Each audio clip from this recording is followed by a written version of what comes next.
आज हम पढ़ेंगे agreeing the terms of audit engagement और इसके लिए हमें देखना पड़ेगा कि स्टैंडर्ड का ऑब्जेक्टिव क्या है। इस स्टैंडर्ड का ऑब्जेक्टिव ये है कि ऑडिटर को ऑडिट एंगेजमेंट में एंटर होने के पहले उसको करनी पड़ेंगी कुछ चीज़ें साफ मतलब ऑडिट में प्री कंडीशंस रहने चाहिए और common understanding between management and auditor या TCWG एंड ऑडिटर, ये सब रहना चाहिए।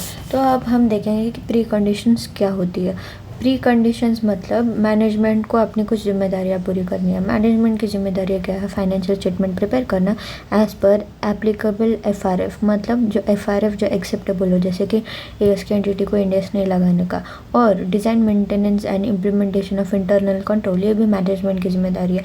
और तीसरा पॉइंट ये है कि मैनेजमेंट को ऑडिटर को देनी चाहिए ऑल इन्फो और एडिशनल इन्फो और unrestricted access to those with in the entity, मतलब अगर कोई एम्प्लॉई है जिससे मैनेजमेंट को बात करनी है तो उससे मैनेजमेंट को रोकना नहीं चाहिए, मतलब अनरिस्ट्रिक्टेड एक्सेस देना चाहिए एम्प्लॉय से बात करने के लिए भी, ऐसा। और अगर ये सारी चीज़ें नहीं रहे तो ऑडिटर को करना चाहिए, क्या करना चाहिए? रिजेक्ट, ऑडिट एंगेजमेंट रिजेक्ट करना चाहिए। और ऑडिट एंगेजमेंट के पहले अगर मैनेजमेंट ने कोई लिमिटेशन लगा दी कि तुम पेरोल चेक नहीं करना, कि तुम लोन्स एडवांसेस नहीं चेक करना, तो फिर ऑडिटर जो है ऐसी चीज़ एक्सेप्ट बिल्कुल नहीं करेगा unless it is required by law and regulation. Unless ऐसे कोई लॉ एंड रेगुलेशन बोलेगा नहीं, फिर भी unless required by law and regulation. अब हम देखेंगे कंटेंट्स ऑफ एग्रीमेंट। अभी हमें ना ऐसे सोचना है कि जो ऑडिट एग्रीमेंट है ना, agreement of on terms of engagement जो है, वो बेसिकली हमें ऐसे सोचना चाहिए कि एक सर्विस एग्रीमेंट कैसे होता है। तो एक सर्विस एग्रीमेंट में क्या क्या चीज़ें होती है, हमारे दिमाग में तो सबसे पहले फ़ीस आती है, पर हम फ़ीस के अलावा दूसरी चीज़ें देखेंगे कि हम देखेंगे कि ऑडिट, हमारा ऑडिटर की रिस्पॉन्सिबिलिटी क्या होगी, क्या वो ऑडिट करेगा, क्या वो रिव्यू करेगा, उसकी रिस्पॉन्सिबिलिटी क्या है। मैनेजमेंट की रिस्पॉन्सिबिलिटी क्या होगी, फाइनेंशियल स्टेटमेंट वगैरह देना, सब कुछ बराबर, और ऑडिटर को फ़ीस रियम्बर्स करना है, MCA वगैरह का, ऐसे सब चीज़ें भी। और क्या होंगे? Identification of applicable FRF। अभी ये बहुत इम्पॉर्टेंट है, क्योंकि अगर सही FRF ही नहीं पता चला तो फिर गलत फाइनेंशियल स्टेटमेंट्स बनेंगे और फिर ऑडिटर काम नहीं कर पाएगा। इसलिए एप्लीकेबल FRF देखना बहुत ज़रूरी है। और अगर ऑडिटर ऑडिट रिपोर्ट देगा तो किस डेट तक देगा और उसके अंदर क्या क्या चीज़ें हो सकती है, एम्फेसिस ऑफ मैटर पैरा होगा क्या, की ऑडिट मैटर होगा क्या, ये सब चीज़ें मैनेजमेंट से कम्युनिकेट करेगा क्या, ये सब बातें रहेंगी। तो हमने 4 चीज़ें पढ़ी एग्रीमेंट कंटेंट्स ऑफ एग्रीमेंट में। हमने देखा कि मैनेजमेंट की रिस्पॉन्सिबिलिटी क्या है, ऑडिटर की रिस्पॉन्सिबिलिटी क्या है, एप्लीकेबल फाइनेंशियल रिपोर्टिंग फ्रेमवर्क ही लगाया है, और जो ऑडिटर है वो अपना उसके ऑडिट रिपोर्ट का फॉर्म एंड कंटेंट क्या होगा, फॉर्म मतलब एज पर एसेस तो होगा ना, और जो कंटेंट है उसके अंदर क्या EOM KM ऐसे चीज़ें आएगी, ये सब देखना होगा। और देखना मतलब नॉर्मली तो अनक्वालिफाइड रिपोर्ट दी जाती है, लेकिन ऐसी सिचुएशंस अगर आई, अगर ऐसे सर्कमस्टांसेस आए कि रिपोर्ट का फॉर्म एंड कंटेंट चेंज हो जाएगा, मतलब कि मॉडिफाइड ओपिनियन देना होगा, तो ये सब भी हमारे कंटेंट ऑफ एग्रीमेंट में रहना चाहिए। अब हम ये देखते हैं कि क्या हमें ये एग्रीमेंट जो है, सर्विस एग्रीमेंट जो बनाया, मतलब एग्रीमेंट ऑडिटर एंड TCWG या मैनेजमेंट के बीच में जो बनाया है, उसको क्या हमें हर साल चेंज करते रहना पड़ेगा। तो इसके लिए हम देखेंगे कि रिकरिंग ऑडिट्स, मतलब अगर मैं अगले साल भी वहाँ पे ऑडिट करने के लिए जा रहा हूँ तो क्या मुझे एक नया एंगेजमेंट लेटर चाहिए? इसके लिए द आंसर इज़ नो, हर साल नया एंगेजमेंट लेटर नहीं चाहिए। लेकिन अगर कुछ चीज़ें चेंज हो जाती है, जैसे कि सिग्निफिकेंट ओनरशिप चेंज हो जाती है बिज़नेस की, या तो मैनेजमेंट में सिग्निफिकेंट चेंज हो जाता है, या तो जो बिज़नेस है, नेचर ऑफ बिज़नेस जो है वो सिग्निफिकेंटली चेंज हो जाता है। मतलब हमारा धंधा बदल जाता है, धंधे के ओनर बदल जाते हैं, धंधे को चलाने वाले बदल जाते हैं। तो फिर हमें ऑडिट एंगेजमेंट लेटर के टर्म्स चेंज करने पड़ेंगे, नया लेटर बनाना पड़ेगा। या तो एंटिटी ने कुछ मिसअंडरस्टैंड कर दिया कि कुछ चीज़ें थी कि जैसे ऑडिटर ने बोला कि वो क्वालिफाइड ओपिनियन भी दे सकता है अगर सर्कमस्टेंसेस चेंज हुए, लेकिन ये मैनेजमेंट सोचते थे कि नहीं, ऑडिटर हमेशा हमें क्लीन ओपिनियन ही देगा। तो ऐसे कुछ मिसअंडरस्टैंडिंग हो सकती है स्कोप एंड ऑब्जेक्टिव में। या तो मैनेजमेंट सोचती होगी कि पूरा ऑडिट करके देगा, लेकिन ऑडिटर सोच रहा है कि सिर्फ रिव्यू करके देना था। या तो मैनेजमेंट चाहती है कि सिर्फ रिव्यू हो जाए, लेकिन जो ऑडिटर सोच रहा था कि उसको ऑडिट करना है। अगर ऐसी चीज़ें भी है तो फिर मतलब स्कोप चेंज हो गया, स्कोप बढ़ गया या कम हो गया। तो ऐसी चीज़ों के लिए भी नया एंगेजमेंट लेटर लगता है।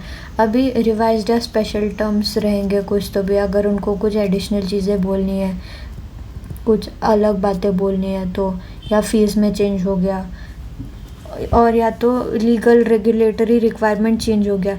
मतलब पहले जो एंटिटी थी, सपोज़ उसको नए लॉज एप्लीकेबल हो गए, जैसे कि पहले वो एक्सपोर्ट इंपोर्ट वगैरह नहीं करती थी, लेकिन अब वो सब भी करेगी, तो उसको कस्टम्स वगैरह भी एप्लीकेबल होगा।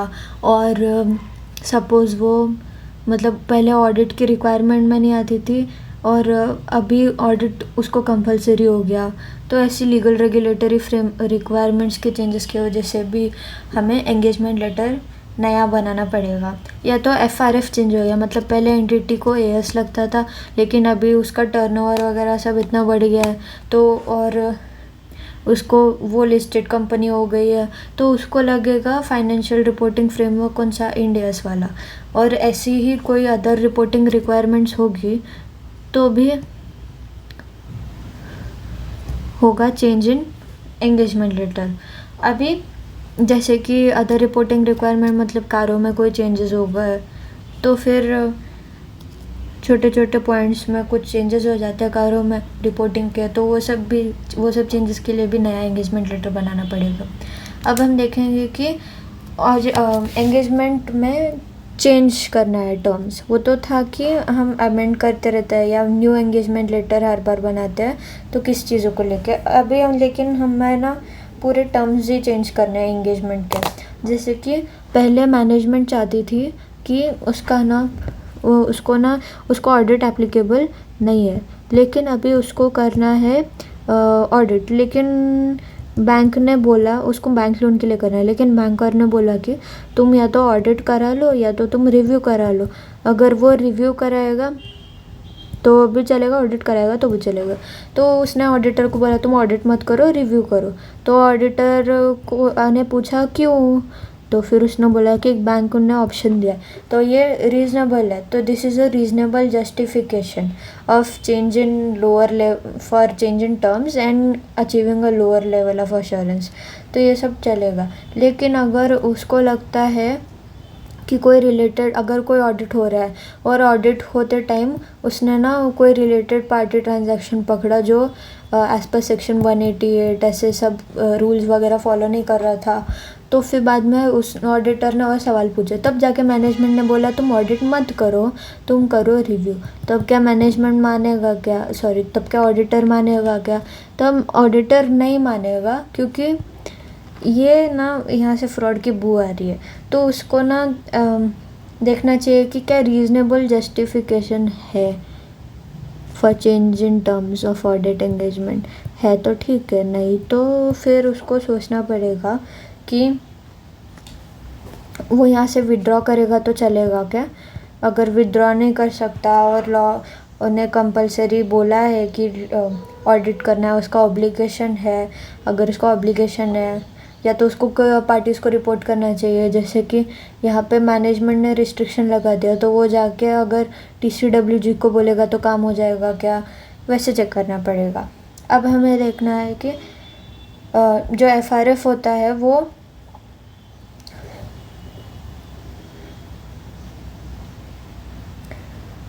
जो और बाकी चीज़ें जो एंगेजमेंट से अफेक्ट करती है, एक्सेप्टेंस ऑफ एंगेजमेंट को अफेक्ट करती है।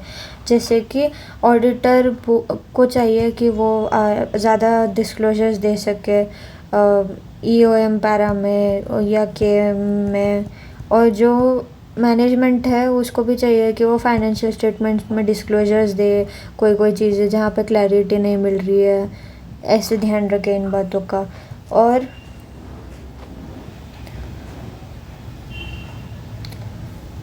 ऑडिटर को ध्यान रखना चाहिए कि अगर ये चीज़ें नहीं है, मतलब जहाँ ज़रूरत है वहाँ एडिशनल डिस्क्लोजर नहीं मिल रहा है, और जहाँ पे EOM पैरा भी डालने के लिए मना कर रहा है, तो उसको देखना चाहिए ऑडिटर को कि उसका इफ़ेक्ट क्या है उसके ऑडिट रिपोर्ट पे। मतलब इफ़ेक्ट ऑन ऑडिट रिपोर्ट, मतलब उसको देखना चाहिए क्या ये इफ़ेक्ट मटीरियल एंड परवेजिव है, क्योंकि उसके हिसाब से उसका ओपिनियन चेंज हो जाएगा। और इसी चीज़ का रेफरेंस देगा एंगेजमेंट में, एंगेजमेंट लेटर में। और इसमें लास्ट बात ये है स्टैंडर्ड में कि हम देखेंगे कि ऐसे कौन से फैक्टर्स है जो FRF की एप्लीकेबिलिटी के लिए रिलेवेंट होता है। इसके अंदर होगा कि नेचर क्या है बिज़नेस का, जैसे कि अगर नॉन प्रॉफिट ऑर्गेनाइजेशन है तो उसके अकाउंट्स अलग बनेंगे, और प्रॉफिट ओरिएंटेड एंटिटी है तो उसके अकाउंट्स अलग बनेंगे। और पर्पज़ ऑफ एफएस माने अभी उसको फाइनेंशियल स्टेटमेंट क्यों चाहिए, सिंगल यूज़र के लिए चाहिए, मतलब स्पेसिफिक यूज़र के लिए चाहिए, या ऐसे पब्लिक को इशू करने के लिए चाहिए, क्या है, मतलब शेयर होल्डर्स के लिए चाहिए या किसी और के लिए चाहिए। और नेचर ऑफ एफएस माने अगर उसको मतलब सिंगल एफएस चाहिए, मतलब सिर्फ बैलेंस शीट चाहिए क्या, सिर्फ P&L चाहिए क्या। और उसको देखना है कि जो लॉ एंड रेगुलेशन एप्लीकेबल है उसके हिसाब से क्या रहना चाहिए, जैसे कि सीधा AS इंडियस में जैसे क्राइटेरिया दिया है वैसा। तो ये सब बातों के वजह से हमें पता चलेगा कि हमारा फैक्टर्स अफेक्टिंग FRF क्या होता है। तो हमारे स्टैंडर्ड 210 में agreeing the terms of audit engagement में बस इतनी ही चीज़ें थी। 210 ख़त्म हुआ। Thank you for watching.